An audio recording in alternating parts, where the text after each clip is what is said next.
पढ़ रहे थे तो इन टाइप्स ऑफ ट्रायंगल्स मैंने बताया था टू बेसिस पे अपन कैटेगराइज करते हैं ट्रायंगल को, on the basis of side and on the basis of angles.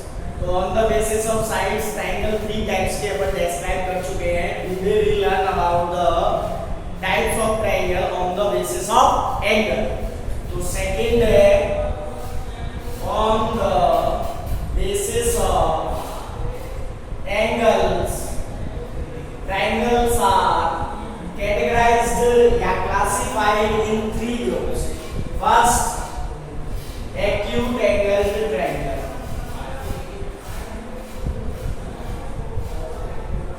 Second,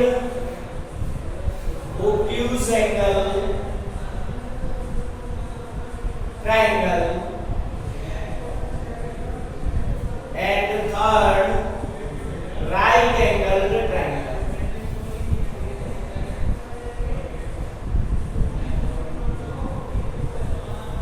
Now, acute angle triangle, we know all angles are less than 90, then triangle will be acute angle. Obtuse angle triangle, one angle is greater than 90 but less than 180, means one angle obtuse होगा, other 2 acute angle होंगे। अब जो third types है right angle, अपन इसी के बारे में बात करेंगे ओनली बिकॉज आवर ट्रिग्नोमेट्री, अपना जो लेवल है ट्रिग्नोमेट्री का क्लास 9th और 10th में, वो टोटली राइट एंगल ट्रायंगल पे बेस्ड है। मींस ट्रिग्नोमेट्री मैंने क्या बताया था, in this trigonometry we learn about the ratios of sides of a triangle, यानी ट्रायंगल की साइड का रेशो अपन पढ़ते हैं ट्रिग्नोमेट्री।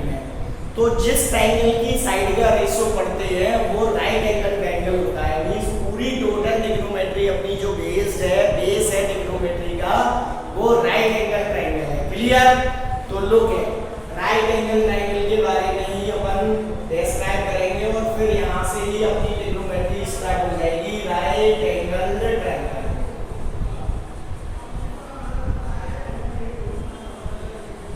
राइट एंगल ट्रायंगल जैसा कि आप लोग जानते हैं, वन एंगल 90 डिग्री का और other 2 angle less than 90 means acute होंगे। A B C, angle B क्या है, राइट एंगल है। तो in the right angle triangle opposite to the right angle is called hypotenuse. Right angle के जो side opposite होगी वही हाइपोटेन्यूस होती है। कई बच्चों के दिमाग में ये फीलिंग रहती है कि ये तिरछी वाली जो साइड है वो राइट एंगल ट्रायंगल में हाइपोटेन्यूस होती है। ऐसा नहीं है बेटा। यदि मैं इस फिगर को इस टाइप से बना देता हूँ और यहाँ पे यदि राइट एंगल है ए बी सी, तो अब ये हाइपोटेन्यूस होगी। क्लियर? तो राइट एंगल से रिलेटेड है हाइपोटेन्यूस, ये जगह से रिलेटेड नहीं है कि इधर वाली साइड जो होती है वो हाइपोटेन्यूस होती है, ऐसा बिल्कुल भी नहीं है। The side opposite to right angle is always hypotenuse. Clear? Now look at, ये राइट एंगल है, तो इसके अलावा ये जो 2 एंगल बचे ये एक्यूट एंगल होंगे। तो हम किसी भी एक एक्यूट एंगल के लिए रेशो फाइंड करते हैं, किसी भी एक एक्यूट एंगल के लिए रेशो फाइंड किया जाता है। जैसे अपन साइन निकाले, कोस निकाले, जो भी रेशो निकाले हैं वो एक्यूट एंगल के लिए निकालेंगे। यदि अपन ए के लिए फाइंड कर रहे हैं तो एंगल ए लिखा जाएगा, अगर सी के लिए फाइंड कर रहे हैं तो सी लिखा जाएगा। क्लियर? किसी भी एक एक्यूट एंगल के लिए अपन रेशो फाइंड करते हैं। अगर सपोज करो मैं ए के लिए फाइंड कर रहा हूँ, किस एंगल के लिए निकाल रहा हूँ, ए के लिए, तो ए के अपोजिट जो साइड होगी वो परपेंडिकुलर होगी और जो शेष बचेगी वो बेस होगी। क्लियर? समझ में आ गई बात? If I find the ratio for the angle A, then opposite to angle A side is called perpendicular. Hypotenuse related हो गई right angle से और perpendicular related हो गया जिस एंगल के लिए अपन रेशो फाइंड कर रहे हैं उस एंगल से, बाकी की जो थर्ड साइड रिमेनिंग रहेगी वो ऑलवेज बेस होगी। अगर इस एंगल की जगह में इस एंगल के लिए फाइंड करूंगा तो ये बेस नहीं परपेंडिकुलर होगा।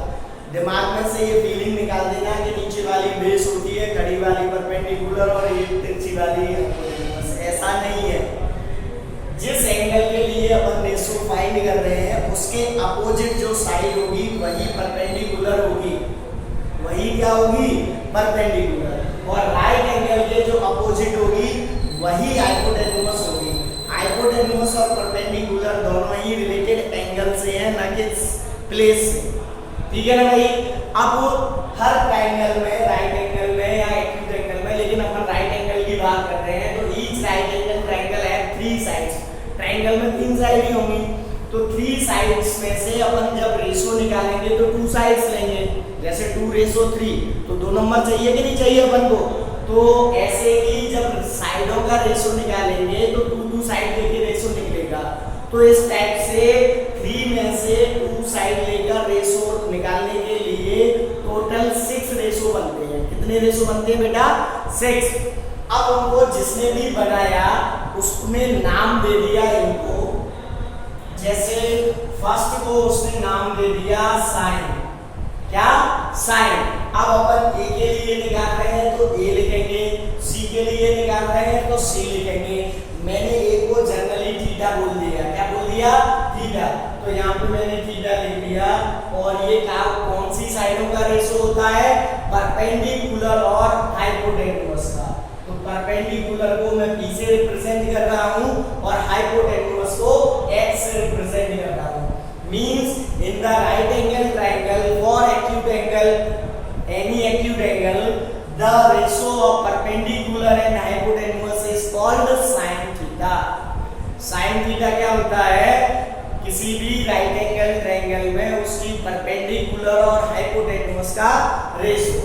लुक एट थीटा के लिए perpendicular BC, hypotenuse AC, BC upon AC. Similarly, the second ratio cos theta equal to base upon hypotenuse. Base upon hypotenuse. Base AB, hypotenuse AC. Base AB, hypotenuse AC. Third, tan theta perpendicular upon base. Perpendicular BC, base AB, BC upon AB. The fourth ratio cot theta base upon P. ये 3 main ratio हो गए बेटा। फिर इनके अपन reverse कर रहे हैं तो 3 रेशो और मिलेंगे, ठीक है ना। इस टाइप से 6 रेशो होते हैं। जैसे इसको अपन ने रिवर्स कर दिया, ये P और B का था, अब B और B का निकाला, यानी B को न्यूमरेटर, B को डिनोमिनेटर, तो एक नया रेशो निकल के आएगा। तो बेस अपना AB है और परपेंडिकुलर अपना BC है। फिर अगला 5th नाम दिया गया sec theta hypotenuse upon base. इसको रिवर्स किया अपने, हाइपोटेन्यूस AC है और बेस AB है। 6 cosec theta hypotenuse upon perpendicular AC upon BC। Clear? इस टाइप से अपन को 6 रेशोस मिलते हैं। ट्रायंगल की 3 साइड्स में से 2 साइड्स लेके अपन 6 रेशो निकाल सकते हैं। क्लियर? समझ में आ गई ना बात? साइन पहले इनको लर्न कर लें, sine cos tan cot sec cosec, क्रम से लर्न करें जिससे आसानी रहेगी। फिर अपन इसके लिए कई तो हिंदी मीडियम वाले लाल बटे कट्टा लर्न रखते हैं, इंग्लिश मीडियम वाले PBP अपॉन HHB। पाकिस्तान भूखा प्यासा, हिंदुस्तान हरा भरा, ठीक है ना भाई। First ratio P upon H, second B upon H, third P upon B, फिर B upon P, H upon B, H upon P। इस टाइप से अपन ये रेशो लर्न रख सकते हैं। क्लियर? यस और नो? अब अपने सिलेबस में इन ट्रिग्नोमेट्रिक रेशो, सिलेबस में क्या ट्रिग्नोमेट्रिक रेशोज है, तो रिलेशन आवश्यक है कि sign, cos, tan, cot, sec, cosec, क्या ये आपस में किसी से रिलेटेड है, कि साइन किस से रिलेटेड है। तो उन रिलेशंस को मैंने 3 कैटेगरीज में डिवाइड कर दिया फॉर स्टडी के लिए किया है, एक्चुअल में नहीं है। मैंने स्टडी करने के लिए उनको 3 कैटेगरीज में डिवाइड कर दिया, जिससे अपन आसानी से स्टडी कर सकें। ठीक है ना भाई? जैसे बहुत सारा अपन एक साथ नहीं खा सकते, लेकिन उसमें से थोड़ा थोड़ा करके अपन खा सकते हैं। तो ऐसे ही बहुत सारा अपन एक साथ अंडरस्टैंडिंग नहीं कर सकते, तो इसीलिए मैंने उसको कैटेगराइज में डिवाइड कर दिया कि पहले एक कैटेगरी, फिर सेकंड, फिर थर्ड। तो फर्स्ट कैटेगरी मैंने ली मल्टीप्लिकेशन वाला रिलेशन।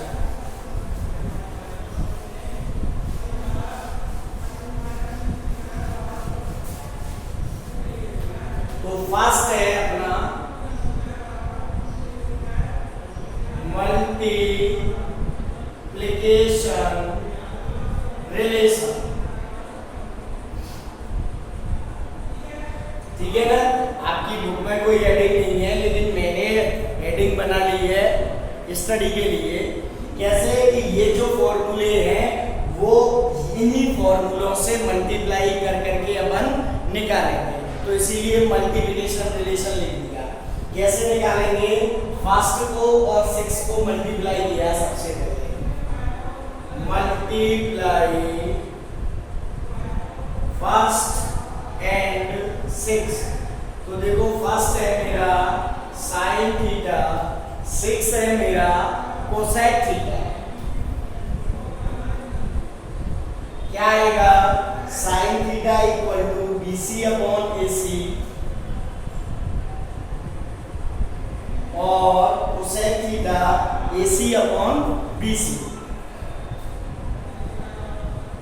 तो BC से BC कैंसल, AC से AC कैंसल। तो फर्स्ट फॉर्मूला आ गया अपने पास sine theta into cosec theta equal to 1। ठीक है ना भाई? Means sine and cos are multiplicative inverse of each other. Sine और कोसेक दोनों एक दूसरे के मल्टीप्लिकेटिव इनवर्स होते हैं। मल्टीप्लिकेटिव इनवर्स आपने 3rd, 4th, 5th, 6th class में पढ़ा होगा। जैसे 2/3, तो इनको आपस में चेंज कर देते थे, 3/2, -2/7, 7/-2, यानी न्यूमरेटर डिनोमिनेटर को आपस में बदलने पर मल्टीप्लिकेटिव इनवर्स आते थे। एक्चुअल में होते क्या है, ऐसे दो नंबर जिनको मल्टीप्लाई करने पे 1 आता है, वो एक दूसरे के मल्टीप्लिकेटिव इनवर्स बोले जाते हैं। क्लियर? अब यहाँ से क्या है, ट्रांसपोज करके अपन ने और भी फॉर्मूले बना लिए, जैसे साइन थीटा इक्वल टू 1/कोसेक थीटा या कोसेक थीटा इक्वल टू 1/साइन थीटा। ठीक है ना भाई? अब मेरी तो आपको यही एडवाइस है कि आप ये मेन फॉर्मूला याद रखें, लर्न करें, और यहाँ से ये दोनों कैसे आए इसको समझ लें। Sine theta equal to cosec theta का ट्रांसपोज कर दिया तो 1/कोसेक थीटा आ जाएगा, और cosec theta equal to sine theta का ट्रांसपोज कर दिया तो 1/साइन थीटा आ जाएगा। क्लियर? नाउ ये तो फर्स्ट आ गया। सेकंड के लिए अपन ने क्या किया, multiply second and fifth. Second को और फिफ्थ को मल्टीप्लाई कर दिया तो cos theta into sec theta, cos theta into sec theta. तो cos theta AB upon AC, AB upon AC, sec theta AC upon AB, AB से AB cancel, AC से AC cancel. तो क्या आएगा, cos theta into sec theta equal to 1।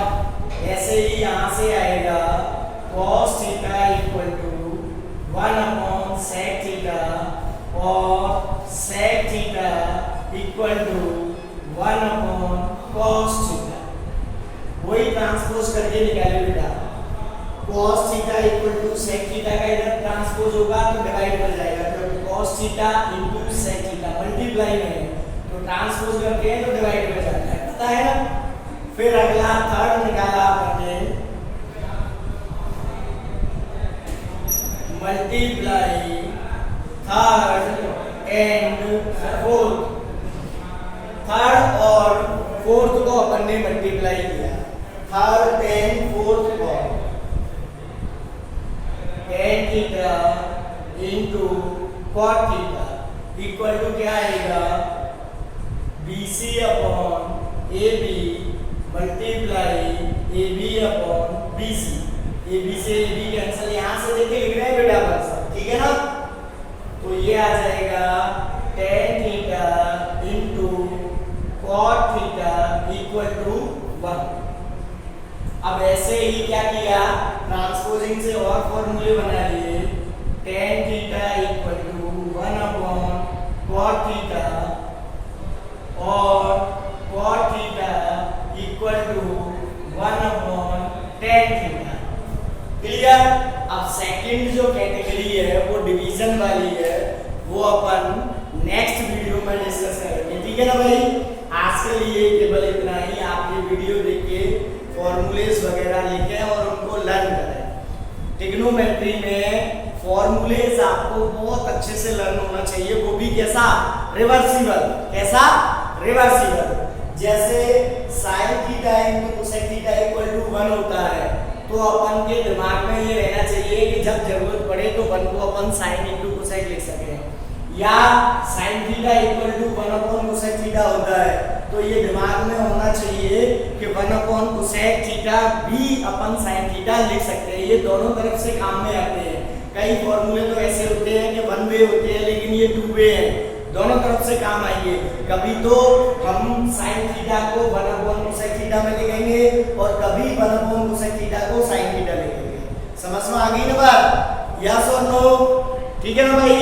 तो जब तक से लिए आप बहुत अच्छे से वीडियो को देखें, पढ़ें, जो भी डाउट हो वो लिख के कमेंट में भेजें। क्लियर, धन्यवाद।